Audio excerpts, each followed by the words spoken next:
સામે ચાલીને પોતાના કાળને બોલાવે. હું આવું એમ પણ સામે ચાલીને કોકને તેડીને એમ કરે મરવા માટે બોલાવે છે. કંસે વિચાર કર્યો રામચરિત્ર માનસમાં અને આ કંસના આપણે ભાગવતજીમાં આ બે ચરિત્રોમાં એક સુંદર મજાનું પાત્ર આવે. રામચરિત માનસમાં જ્યારે રાવણને બધી ખબર પડી, રાવણ જ્યારે સીતાજીનું હરણ કરવાનો વિચાર કર્યો ત્યારે એને પોતાનો મામો મારીચ યાદ આવ્યો. સમુદ્રના કિનારે ભક્તિમય જીવન જીવે છે મારીચ. રાવણ ત્યાં ગયો અને રાવણે કીધું તારે મારું એક કામ કરવાનું છે.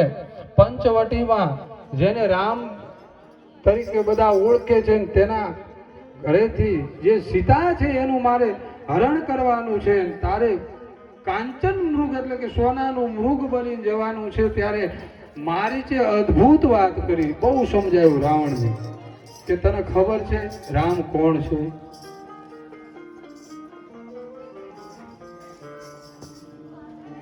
કે વિશ્વામિત્રના યજ્ઞનું રક્ષણ કરવા માટે જે રામ આવ્યા હતા ત્યારે હું મારી કહે છે કે હું સુબાહુ અમે બધા ત્યાં ગયા હતા અને મને ફણા વગરનું બાણ એ વખતે રામે માર્યું તો હું 400 યોજન અહીં સમુદ્રના કિનારે પડ્યો છું.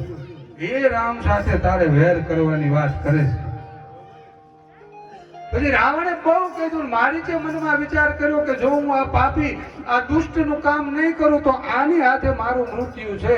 એટલે વિચાર કર્યો કે આ પાપીના હાથે મરવા કરતા તો ભગવાનના હાથે ગતિ પામવી સારી. એટલે મારી તૈયાર થઈ ગયો. તો એવી જ રીતે કંસ અક્રૂરજીને બોલાવે. અક્રૂરજી જ્ઞાની છે, ભક્ત હૃદય છે, સંત પુરુષ છે, બધું જાણે છે અને કંસના વિરોધી પણ છે. પણ મનમાં વિચાર કરે છે